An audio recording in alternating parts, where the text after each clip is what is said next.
I want to talk about this Frontline PBS video published just on November 4th, so just this week. It's titled Crime Scene Bucha, How Russian Soldiers Ran a Cleansing Operation in Ukraine. Now, we've all heard this claim that Russia mass murdered Ukrainian civilians in Bucha. This was allegedly between February and April of 2022. So this Frontline PBS report is coming out over half a year later. Surely they're going to have huge amounts of irrefutable evidence that this took place. Only it doesn't. It doesn't, not even close. Not even a single shred of evidence that Russia was deliberately killing any civilians. Instead, what it shows is Russians rounding up armed men who were fighting them in the area. It shows Russian soldiers escorting civilians through the area, and later they admit it was for them to get medical treatment or to go to shelters because the entire area was under Ukrainian artillery fire the whole time. And it focuses on three different incidents. A young man named Dima, who eventually they admit was involved in the armed fighting. A man named Ivan, who they at first introduced as a taxi driver, but then later admit he was part of a group of 9 men who were armed and fighting Russian forces. And then they show a video that they claim Ivan was in, and it's 9 of these men being led across a road by Russian forces. And that's the only video that they have.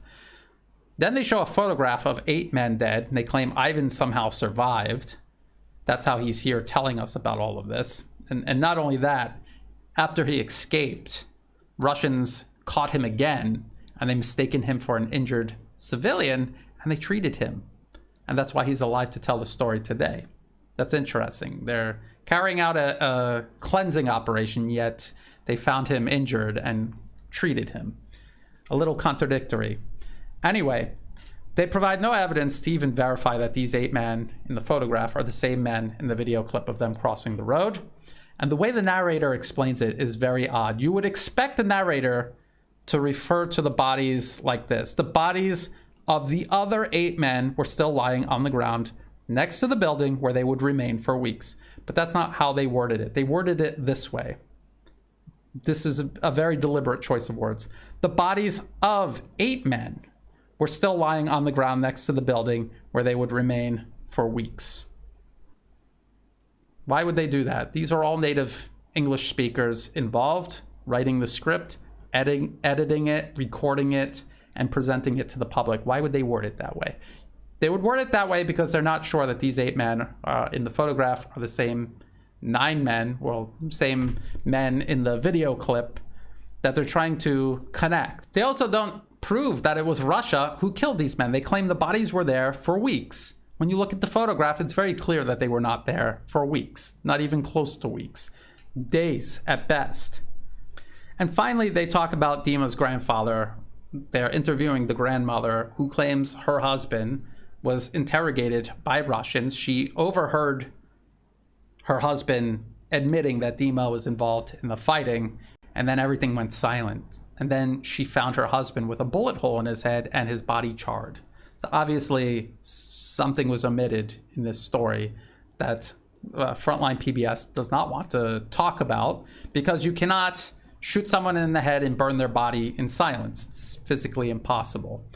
There's no way that happened. There's obviously more to this story that they're deliberately omitting. What you will notice throughout the video, because there is no evidence, they depend heavily on slick 3D models and graphics and special effects, because they want it to appear professional and convincing, even though there's no evidence to go along with their narrative. So they're clearly being dishonest. Why are they being dishonest? We know they're being dishonest. Why are they being dishonest? Well, you go to the video here on YouTube, and the first thing that should catch your eye is this. PBS is an American public broadcast service. An American public broadcast service means it's funded by the US government. And down here it even says funding for Frontline is provided through the support of PBS viewers and by the Corporation for Public Broadcasting. You go to their website.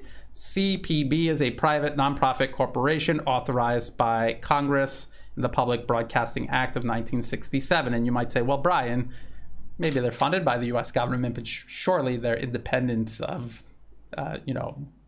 whatever the US government wants them to say. Well, check out the board of directors. This is the board of directors, and it says, a board of directors governs CPB, sets policy and establishes funding priorities. CPB is the only public media organization whose board members are nominated by the President of the United States and confirmed by the US Senate. So, case closed. It is a reflection of whatever Washington's interests are, not the people in America paying for all of this through their tax dollars, the president and Congress.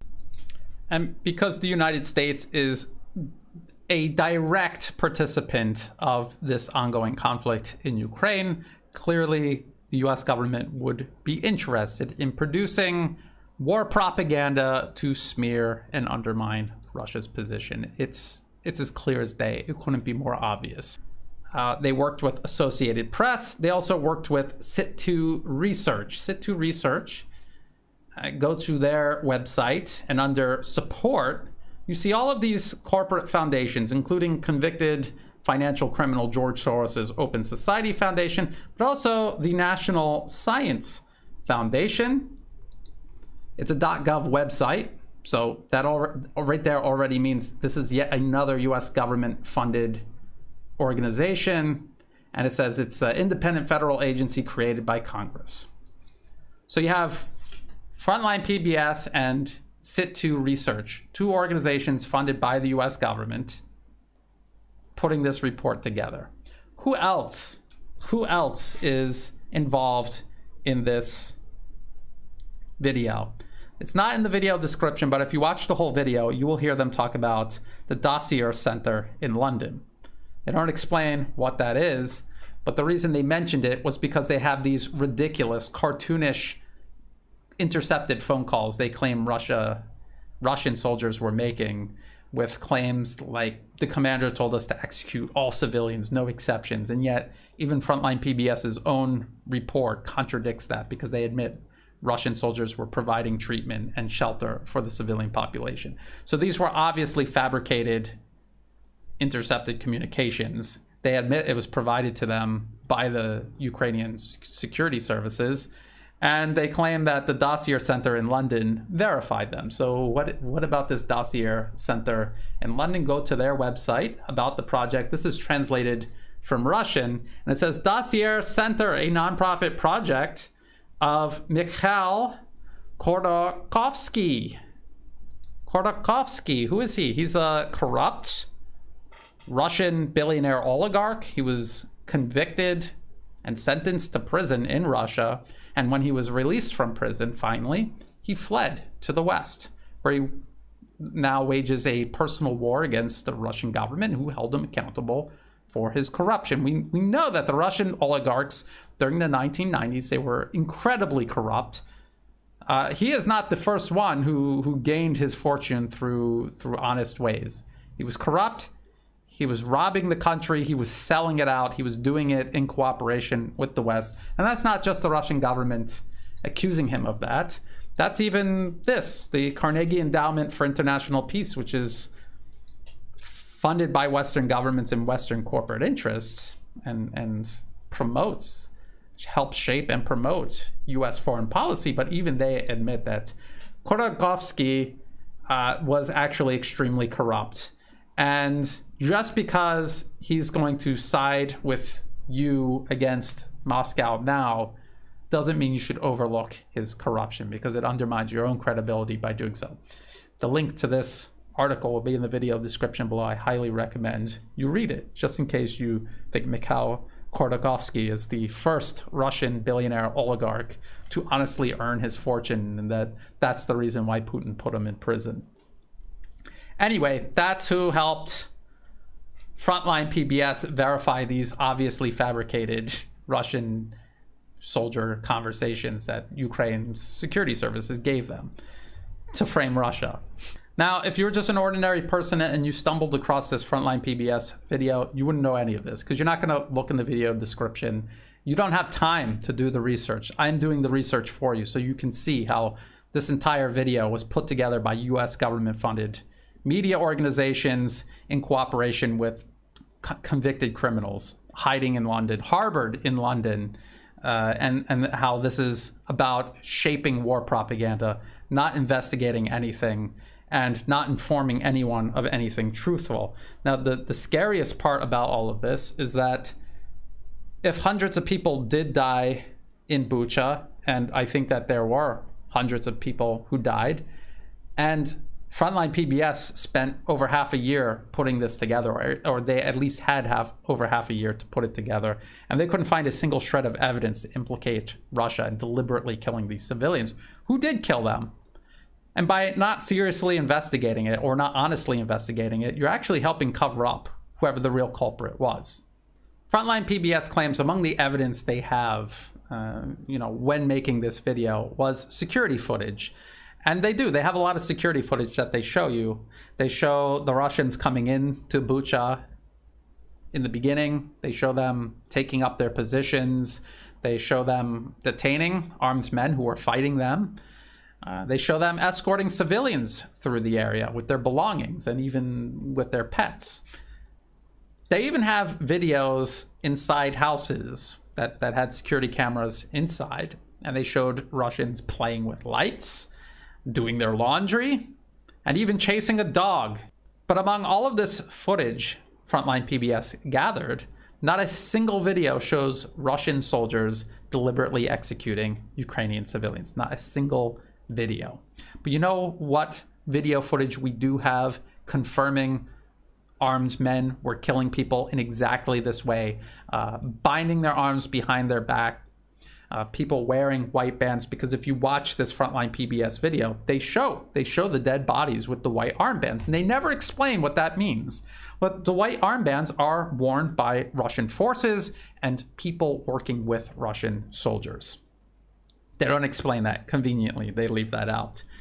But we do have video evidence of armed men going around and killing people in precisely this manner. Ukrainian forces. This does not come from Russian media. This comes from the New York Times. So here's from the New York Times. This was from April 6th, 2022. Video appears to show Ukrainian troops killing captured Russian soldiers. This is what the New York Times says. A video posted online and verified by the New York Times appears to show a group of Ukrainian soldiers killing captured Russian troops outside a village west of Kiev. He's still alive. Film these marauders. Look, he's still alive. He's gasping, a man says, as a Russian soldier with a jacket pulled over his head, apparently wounded, is still seen breathing.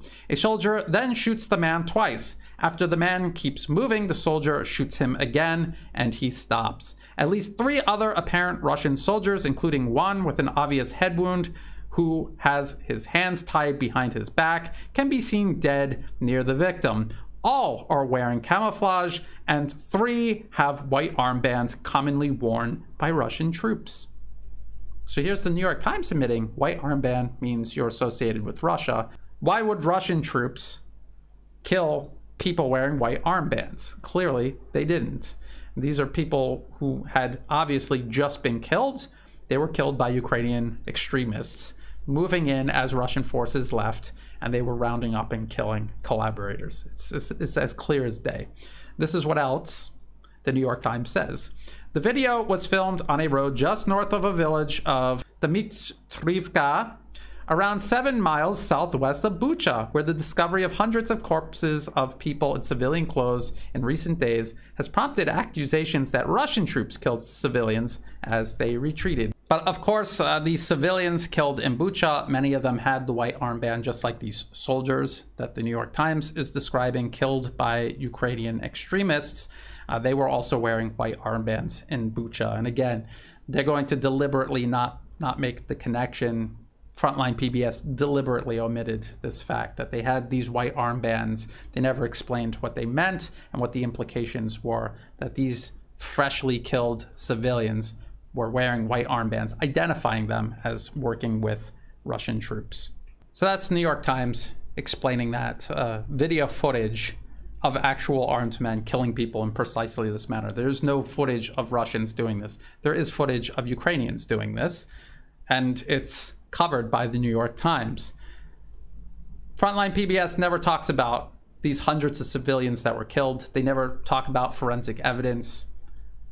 discussing how they died. Were they all bound and shot? Were only some of them bound and shot and others killed in other ways? First of all, we have footage of Ukraine shelling Russian positions in Bucha. And I've showed this before. This footage is a little grainy, but you can see that this is a residential area. You can see there's military vehicles on the ground being shot at. If you look closely, you can see markings on them indicating that they're Russian vehicles. The big V painted on this vehicle, for example. And you can see how Ukrainian forces are simply shelling Bucha. Now, Ukrainian forces are clearly trying to hit Russian military targets in Bucha.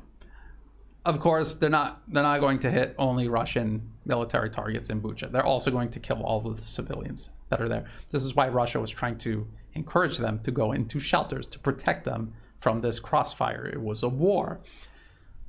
A lot of the hundreds of civilians that we heard about were killed in this crossfire. They were killed in artillery strikes. We even have articles like this from the Washington Post, however dishonest, indicating that a lot of these people were killed by artillery. This is from April 18th, 2022. Lethal darts were fired into the Ukrainian neighborhood by the thousands. And they're talking about Bucha right here, Bucha, Ukraine. And they're talking about these artillery shells with these tiny darts in them being fired into Bucha when Russian forces were there. And they tried to infer that it was Russia doing the shelling, so shelling their own positions. The Washington Post will explain. These projectiles, called fléchés, are rarely seen or used in modern conflict, experts have said. Many landed in the street in the strike, including some observed by Washington Post reporters among fields of gear and the occasional liquor bottle or chocolate bar abandoned by retreating Russian soldiers. So there's impacts and these darts everywhere in and among equipment left behind by Russian forces. So they were being shelled, and then eventually they withdrew from this area. This is what they're saying, and yet they're still trying to infer that it was Russians who were doing the shelling. They don't want to admit that Ukraine was using these fléché rounds, which are also considered cluster munitions. They're indiscriminate, and that it was Ukrainian shelling that killed most of these civilians that now the Western media is trying to claim Russia killed. Now, I want you to look at this article, this Washington Post article. Look at this picture in the Washington Post article, and then look at this picture right here. This is from AFP. Surgeons in Ukraine's rebel Donetsk confirm cluster bomb usage. This is from 2014. This is from 2014. Okay, so Ukraine had been firing these at civilians in Donetsk, and then they were firing them into Bucha outside of Kiev in 2022. This is what the AFP article from 2014 says. Surgeons in East Ukraine's rebel hub of Donetsk, where dozens of civilians have died in recent weeks, confirmed on Tuesday that some patients were victims of cluster bombs, as alleged by Human Rights Watch. So this isn't just the rebels saying this, or doctors in rebel-held areas. This is also acknowledged by Human Rights Watch. Although Kiev vehemently denied that its troops battling the pro-Russian insurgency in the east are using the controversial and indiscriminate cluster munitions, medics claimed Ukrainian forces were at fault. So every actual shred of evidence that we look at here suggests that most of these civilians were killed in crossfire. I don't believe that it was Ukrainian forces deliberately trying to kill their own civilians when they were shelling Bucha, but by shelling Bucha, they did kill hundreds of civilians. Then when Russian forces withdrew, anyone considered a collaborator was clearly rounded up and executed. They had their arms bound behind their back, many of them wearing white armbands, and they were shot. They were tortured beforehand, their bodies mutilated afterwards, exactly as the New York Times described Ukrainians killing Russian soldiers that they captured right down the road from Bucha. Now, this is not conclusive evidence, but it's much more compelling than anything presented by Frontline PBS. As a matter of fact, if you watch the Frontline PBS video carefully, you'll notice that they don't actually really get into how all of these civilians died. 2 out of 3 of the incidents that Frontline PBS actually looked into involved men who were armed and were fighting Russian forces. Now, the best that Frontline PBS can do is suggest that, yes, Russia captured those 9 armed men and then executed prisoners of war, which is certainly a war crime and inexcusable. And those responsible should be held accountable. But that is not the same as Russia systematically killing hundreds of innocent Ukrainian civilians in the same area. That clearly did not happen, because if it did happen at this point, months later, irrefutable evidence could be presented to the public. Instead, Frontline PBS presented this. If you thought this video was useful, please like and share. Think about subscribing. It's free to do. It helps the channel grow. Check the video description below for other places you can find and follow my work. All of my YouTube videos are automatically backed up on Rumble and Odyssey. I'm also on Telegram. I'm also back on Twitter for the time being. You can find the links to all of these in the video description below. Also in the video description are all of the links that I referenced in this video. Please check them out and see for yourself. I also have included ways you can help support my work. I do not monetize my YouTube videos. If you see an ad, please skip it because it's not helping me in any way. If you do want to support my work, please do so through Buy Me a Coffee, through Patreon, and also through PayPal. And to everyone who has been helping out, even if you're just helping share my work with others, that's greatly appreciated. I could not do this work without that support. So thank you. And as always, thank you for watching.